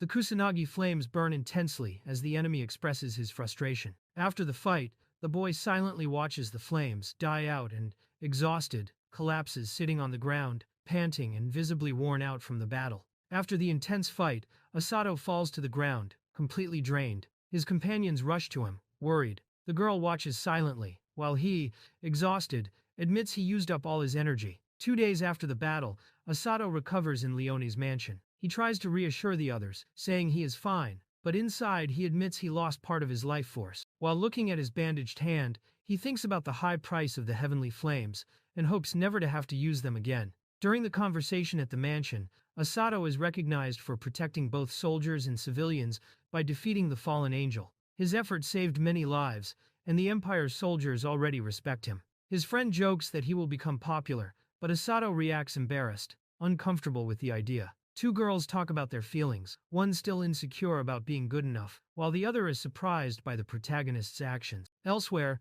one of the guys says he had approved of Asato a long time ago and was glad to see him get angry at injustice. Asato, embarrassed, tries to dodge the topic, saying he was misunderstood. The light-haired guy reveals he is mixed race, son of a human and a demon. He tells that he grew up in a human city, but fled to the Empire after losing his parents in an epidemic. There, he was taken in by Clarissa. His story surprises Asato, who did not expect such a revelation. The young man recalls when he asked Clarissa's age, feeling insecure because she is much older. Still, he sees her with the same eyes as in childhood.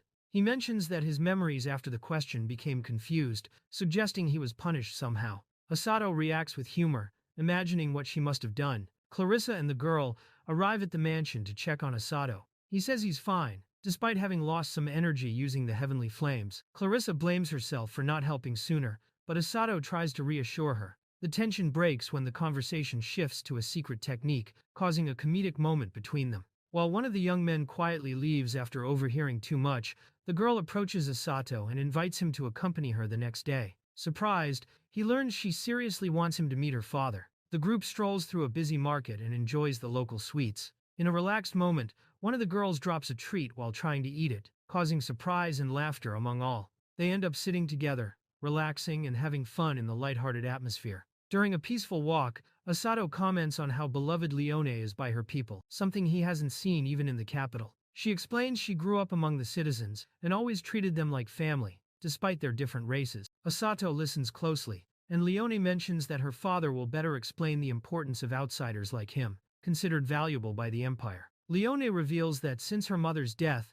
her father, the former Demon King, has isolated himself, holding feelings for her. Now, he has expressed a desire to meet Asato. Though she doesn't understand why, Leone wants to fulfill this wish and asks Asato to listen, explaining that despite his age, her father can still talk. Upon arriving at the former Demon King's mansion, Asato is surprised at how normal the place looks. He comments that he had the same impression when visiting Leone's house for the first time. Walking through the halls, he comes across an old portrait and is surprised to recognize someone in the painting. Asato observes a family portrait and is surprised to notice the woman in the painting wears a traditional Japanese kimono. He soon realizes she is Japanese, which intrigues him about how someone from Japan ended up in that world. Asato is amazed to see a portrait of Leone with her family and recognizes the woman looks Japanese. While trying to process this revelation, the maid informs him that Sir Ignacio wants to see him alone. Leone tries to step back but is encouraged, while Asato thinks yet another unexpected revelation has fallen on him. Asato enters the room and apologizes for the maid's insistence. He is soon kindly received by Ignacio Stein, the former Demon King and Leone's father, who expresses his desire to meet him. They shake hands and introduce themselves, starting an important meeting between the hero and the girl's father. Ignacio bows before Asato, thanking him for having saved Leone twice. Embarrassed, Asato tries to refuse the gesture, saying he has always fought demons and doesn't deserve gratitude. Still, Ignacio acknowledges his effort to cooperate with demons and invites him to sit. Asato accepts, impressed by Leone's father's respectful and dignified attitude. Ignacio jokes that Leone said he was senile but soon admits that since his wife's death, he has secluded himself and passed the throne to his daughter. Despite that, he says there is something important he must do. He then hands Asato a letter, revealing it was left by his late wife and asking him to read it. Asato is surprised to find he can read the letter, as it's written in Japanese. Ignacio reveals his late wife was a person from another world, just like Asato, and confirms she was Japanese. This clarifies the origin of the woman in the portrait, and explains why the letter was written in that language. Ignacio tells that his wife's name was Rikaoka Maihara, a Japanese woman who arrived in that world out of curiosity. He took her in, fell in love, married her, and together they had a daughter, Leone. Asato realizes the way people treat him in the Empire may be linked to the memory and affection they still have for her. Ignacio reflects on his wife, saying that despite the smiles she gave everyone, she probably felt very lonely and homesick. He believes she was happy until her natural death, but admits he can only suppose that. However, Asato denies this uncertainty by recalling her smile in the portrait, perceiving something important in that look. Asato reveals the truth. Ignacio's wife did not die naturally, she was murdered by a human. Shocked, Ignacio recalls how she always dedicated herself to helping everyone, without distinction between humans or demons. Knowing that such a kind soul was killed by someone of her own race awakens deep anger in him. Ignacio admits that in the past he thought about taking revenge on humans for his wife's death, but couldn't follow through because of her wish, coexistence between humans and demons. Therefore, he passed the throne to Leone, trusting she would uphold this ideal. Meanwhile, Asato wonders if she really found happiness in that world and believes the answers lie in that letter. Asato reads the letter aloud at Ignacio's request. The message reveals that his wife always worried about the family's future after her passing. She knew she would age and wished that Leone wouldn't hold back, that she would love freely and build her own happiness. If possible, she even wanted to meet her grandchildren. Above all, she states that she was happy in her life. After hearing the letter's words, Ignacio thanks him emotionally. He feels as if the time that had stopped since his wife's loss finally starts moving again. At that moment, Leone enters the room with teary eyes, touched by the memory of her mother. Moved, Leone runs to her father and hugs him, apologizing for having misjudged him. Ignacio regrets not having understood his wife's letter earlier and for having made Leone suffer. She, in turn, acknowledges his effort all this time, realizing he was never lost, just trying to understand the last words of the woman he loved. Asato says goodbye, promising to support Leone and her father, just as her mother wished. Ignacio deeply thanks him, feeling the young man resembles his wife a lot. In a more intimate moment, he directly asks Leone if she loves Asato. Embarrassed and surprised, she cannot hide her feelings. Leone admits her feelings for Asato but hesitates because he is already close to other girls. Ignacio, however, says he trusts him and affirms that polygamy is not uncommon in the Empire. Leone reflects that Asato shares the same ideals of peace as her mother, which made her grow close to him. Meanwhile, Asato wonders if his feelings were only because he saw Leone's mother in her, but concludes that now his desire to protect her is genuine. Leone finally recognizes her feelings and admits she loves Asato. Meanwhile, lying in his room, Asato thinks about family and wonders how his parents are at this moment. Asato reveals he knows how to return to his world. He must find the human who summoned him and fulfill that person's wish. However, he has no idea who did it or why. Publicly, it was said Anna was responsible, but in truth, she only found him unconscious and took him in. While Asato wonders if he could leave Clarissa and Elizabeth behind when returning to his world, Leone knocks on the door asking for a moment with him. Having nothing else to do, Asato lets her in but is surprised by how she appears before him. Leone sincerely declares her love for Asato, saying there was no way not to fall for him. In an intimate moment, she fully reveals her feelings, strengthening the emotional bond between them. Asato confesses he has already talked to Clarissa and Elizabeth about his feelings. Surprisingly, they supported him, saying that if his feelings for Leone are real, he should make her happy too.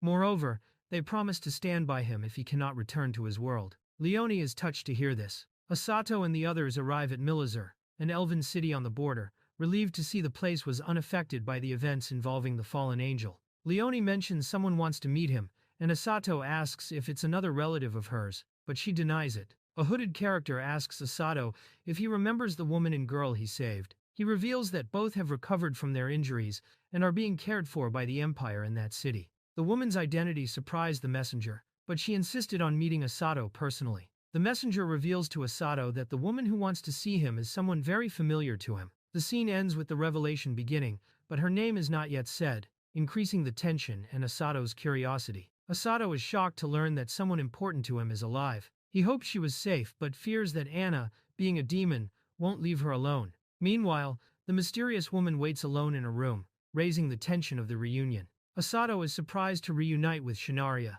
who reveals she is alive and well. Moved, he recognizes her immediately. The reunion is intense and meaningful, marking the return of someone important from Asato's past. Shinaria fully reveals herself, emotional, calling Asato Master. The scene marks an important reunion, full of respect and held-back feelings. Asato feels relieved to see Shinaria survived, since he believed she had died the day he was betrayed by Anna. He says he was saved by Leone and the others. Shinaria thanks him but reminds him it's not time to get lost in the reunion, suggesting there is something more important to do. Asato asks about Shinaria's village and the elder who lived there, recalling the elves and the learning he had with fondness. But Shinaria brings devastating news. The village was completely destroyed by the kingdom of Elshnan. She reveals she came here to seek help from the elves living in the empire, because her old home no longer exists. Asato is shocked by the revelation. On the way to the empire, Shinaria met a human woman and her beastkin daughter. Since they were going in the same direction, they decided to travel together. However, they were attacked by adventurers from the kingdom. Shinaria reveals that the girl's mother is herself, surprising everyone. Leone notices Asato's strange reaction and realizes something is wrong. Shinaria bows before Leone, begging for help for the elves who lost their homeland and seek refuge. She admits she always considered the Empire an enemy but still pleads for support. She is willing to give her own life in exchange, showing total humility and desperation. Leone responds firmly and compassionately, asking Shinaria to raise her head. She states that the Empire is willing to accept the elves as refugees without demanding any sacrifice. Her wish is to build a country where all races can live in. Leone admits she avoided fighting Shinaria directly because she knew of her reputation and strength. She reveals Shinaria is known in Estalia as a master of the secret technique, Herculean strength, and confesses she proposed the duel between Asato and her in the castle, only to avoid facing her personally. Asato and the others acknowledge that meeting the elves on the battlefield was a mistake. They admit Shinaria is extremely strong, perhaps even stronger than a high-level adventurer. Asato says that if he were in Leone's place, he would have avoided facing her too. Shinaria thanks the compliments and offers to explain the situation better. Shinaria reveals that her body is being corroded from the inside due to a curse. Because of this, she cannot extract even a drop of mana, which prevents her from using any magic. Everyone is shocked to learn Shinaria can no longer use mana, which reminds Asato of his own condition. Shinaria believes she was cursed by someone, but reveals she insisted on finding them for another urgent reason. She then mentions that something terrible happened right after their duel in the past. Asato panics upon seeing a dangerous situation and shouts for his brother, saying he is still there. In desperation, he tries to run to the place but is stopped by Shinaria, who tries to calm him down, saying she understands his worry but he needs to keep calm. Asato advances determined, wielding his sword, breaking chains trying to hold him back. Shinaria follows closely, showing firmness by his side. Chains break amid electricity and tension, while a mysterious enemy watches them ahead, about to confront them. Asato is caught by surprise by magical chains that suddenly bind him, wondering if it's a trap from the enemy. Meanwhile, Shinaria watches attentively, recognizing the magic type and showing confidence as she asks him to trust her. The trap shows typical elven cunning, and tension rises with the unexpected capture. The elf, defensively on the ground, realizes she has already been noticed by whoever was watching. On the other side, a smiling woman with a noble appearance reveals that her plan was only to buy some more time. With a calm and almost sarcastic tone, she laments, "What a pity." The mysterious blonde woman reveals her intentions with a cruel smile, saying Asato is not in danger unless he interferes. She advises Shinaria to surrender, promising no one will die if there's no resistance. The elf, furious, realizes she was caught by a powerful magic and demands to know if Asato is still inside the barrier. Shouting, she calls Anna Hermetian, demanding an explanation for what she thinks Anna is doing. Anna responds sarcastically, saying Shinaria's question is interesting. She claims she did not act without understanding the situation and asks the elf to look carefully. Shinaria observes the scene and feels something strange. The magical energy there seems familiar. Despite doubts, she notices even the nature of the mana is identical. This makes her question, who is Anna Hermetian really? Shinaria scolds Anna, saying that if she had stayed in the castle, none of that would have happened. She reminds Anna that it was she who asked for the Herculean strength technique to be taught to the boy. Anna, surprised and confused, hesitates and questions if she really made that request. Something isn't right with her memory. Anna, her expression turning dark and cold, glares at Shinaria with anger. In a threatening tone, she says the elf did something unnecessary. The elf refuses to explain her true reasons, saying they wouldn't understand even if she told them. Faced with this, Shinaria prepares to force her to speak, firmly declaring she will make her reveal everything soon. The blonde girl accepts the challenge with a calm smile, saying she doesn't trust their abilities and asks them to go easy on her. However, Her firm posture and the intense aura around her clearly show her words are deceptive. She's ready to fight seriously. The elf leaps agilely, targeting her opponent. In response, the girl activates her ability called Herculean Strength, surrounding her body with sparks of energy. She prepares for the impact with superhuman strength, revealing she had been hiding her true power until now. The girl activates a powerful barrier, protecting herself and keeping Asado inside it. The elf watches in surprise, realizing she is using two spells at the same time, the barrier and a containment spell. This reveals she has the rare skill of dual casting, making clear her magical level is far higher than expected. The elf advances with speed and precision, preparing a direct attack. She strikes with her sword, aiming at her opponent. However, the long-haired girl with a calm expression simply watches, motionless, holding her helmet to her chest, as if completely confident before the approaching attack. The elf shows frustration with the situation, while her opponent easily dodges, demonstrating confidence. The blonde girl praises the elf's skill, recognizing her experience as a warrior, but makes clear she is too straightforward in combat, unlike Asado, who trusted her a mistake, in her opinion. With an ironic smile, she points out that Asado, despite less physical strength, had advantages in other areas like strategy and potential. According to her, a hero must always change and grow over time, and in the end, that makes all the difference. The elf recalls moments of camaraderie with Asado and the others, saying everyone genuinely trusted Anna without caring about her true origin. Shaken, she questions how Anna could act so coldly, and wonders if the one before her is still the real Anna. Anna smiles and asserts she is fully aware of her actions, denying being possessed or controlled. She guarantees that her mana belongs only to herself and that this is her true essence. Then, she firmly declares that all demons must be exterminated. Before attacking, the elf remembers something important and, with a serious expression, accuses Anna of being a demon as well. She leaps forcefully, surrounded by electricity, ready to confront her directly. The elf confirms her dagger worked against Anna. She notices the magical barrier dissipated for a brief moment and concludes Anna is spending a large amount of mana to maintain two spells simultaneously. This means the barrier protecting her can only be sustained for a few seconds. The elf concentrates all her strength into a single attack, believing that only one strike will be enough to win. She knows that if she manages to hit Anna with her fist even once, she can end the fight. The elf breaks the barrier and charges fully, aiming directly at the enemy. Her fist glows with energy as she reactivates her superhuman strength, ready to finish with a decisive blow. The enemy smiles arrogantly but soon shows surprise as she notices the elf's advance, who appears from above surrounded by an intense electric aura, ready to unleash a devastating attack from the sky. The elf lands a crushing punch, hitting the enemy directly and destroying everything around with her electric power. The impact is so brutal it breaks through the opponent's defense, throwing her far away amidst the debris. Shanaria, wounded and surprised, recognizes the technique used against her. The elf confirms it is exactly what she thinks, making clear she mastered a power Shanaria did not expect to face. The elf reveals the power used is called Herculean Strength, a simple but extremely strong technique. Shanaria admits she never managed to master it, while the elf confidently claims to use it better than her, showing superiority even over someone who once tried to master it. Shanaria lies defeated on the ground. The elf watches coldly and then clenches her fist with determination, making clear she is not finished yet, maintaining her dominant posture after the victory. Anna steps away from Shinaria's fallen body, saying she will say goodbye to Sir Asado. Even wounded and weak, Shinaria tries to call her, reaching out and murmuring her name desperately. After the previous events, Anna explains that she and Trist were captured by the kingdom's army and placed under house arrest, but in separate cells. She managed to escape by surprising the guards, but was chased before she could look for Trist. After that, she fled alone and returned to her hometown,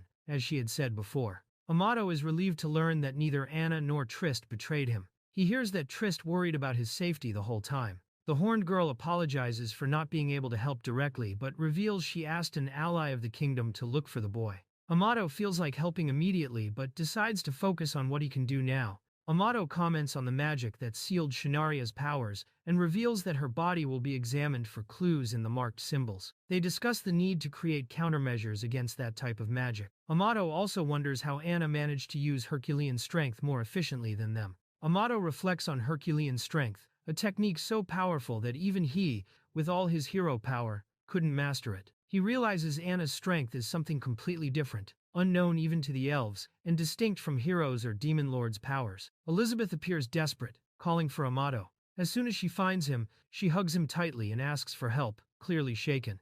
Amato remembers he had asked her to take the protected ones to the hospital, increasing his concern about the situation. A small girl with cat ears is crying and wants to find someone. The elf assumes it's the same girl she saved. Elizabeth then admits she brought her along, being reprimanded for acting impulsively once again. Elizabeth drags Amato out hurriedly, leaving Clarissa responsible for the others. Then she thanks for the help received and informs that she will take Shanaria to live in her mansion in the capital. Before leaving, she says she has something important to ask. The woman asks if the same mana theft that happened to her by Anna also occurred to Amato. The elf, confused by the question, answers she doesn't remember anything like that happening to him and asks her to calm down and explain better. During the conversation, it's revealed that Amato is using an old and inefficient method to fight, receiving mana from Clarissa. This causes a gradual loss of mana for her, without any benefit in return. Despite that, the group comments that Clarissa has exceptional mana, which might explain why Amato hadn't shown signs of energy shortage until then. During the talk, one of the characters praises the impressive mana capacity of Amato's maid, saying that even with intense use, he barely consumes half of the reserves. This surprises the others, who begin to suspect hidden intentions or intimate methods to share mana. The accused defends herself, embarrassed, saying they are misunderstanding everything and asks them to stop making indecent assumptions. The small-winged character panics, crying and complaining about discovering her sister had her first time with Amato behind her back. She feels betrayed and frustrated seeing the two so close. While venting, she reveals she also had feelings for him and wanted the relationship to grow naturally. The other woman, cold and blunt, responds that she doesn't care at all about her feelings. The conversation returns to the main subject, and the blonde young man clarifies that Clarissa acted on her own to share mana with Amato, without any plan to manipulate him. The elf, after hearing this, accepts the explanation with a calm smile. Shortly after, the atmosphere becomes tense when a comment suggests that sharing mana has an intimate meaning, and both women reveal they also did that with Amato, leaving the place full of tension and jealousy. The woman begins to think about Amato's mana loss and suspects it is not a curse, indicating something deeper is happening. At that moment, the little girl with cat ears runs in happily, calling Amato Big Brother, suggesting an affectionate bond between them and shifting the scene's mood to something lighter. The little girl runs and clings to Amato, saying she wants to stay with him, while he reacts surprised. Elizabeth asks if he hadn't taken her to the hospital, but he explains he already did. Yet the girl showed no problems and, since they didn't want to leave her alone, were looking for someone to take her in. However, the girl insists on staying with Amato, refusing to accept any other solution. Amato asks the little girl's name, but she says she doesn't have one. Surprised, he hears from Elizabeth that this is common, especially with half-breeds. In the Elshnan Empire, both demons and half-breeds face discrimination, and some parents, afraid of getting attached to their children, choose not to name them and abandon them. Amato asks if the girl was with her mother, but she says she was alone and taken by a woman. Her mother had already died. He then realizes the girl lived completely alone until now, without even receiving a name from her own parents. The girl explains she wanted to find Amato because he protected her from people who hurt her, and being by his side would make her feel safer. Moved, Amato says he can't treat her specially since many seek asylum in the Empire, and it wouldn't be fair to others. Elizabeth comments that Clarissa took in both her and Doronua, both orphans, so she thinks it's fair to do the same.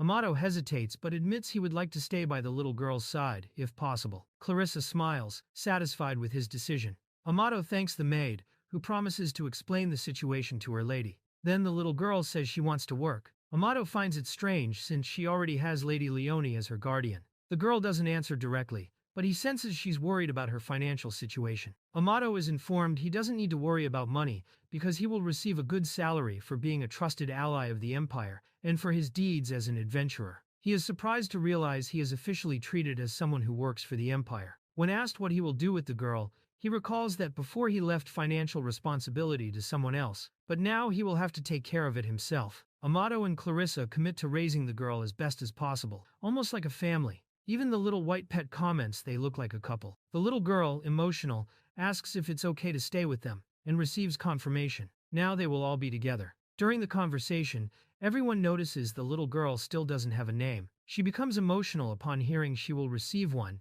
and insists that Amato be the one to choose it. With a smile, she asks him to name her, calling him Big Brother. Amato thinks for a moment and then decides her name will be Ruri. He gently kneels, looks into her eyes, and asks what she thinks of the name, showing affection and care in his choice. Ruri holds her hands to her chest, her eyes shining with joy, and says her name aloud, emotional. With a big smile, she says she will cherish the name greatly, and thanks Amato affectionately, calling him Big Brother.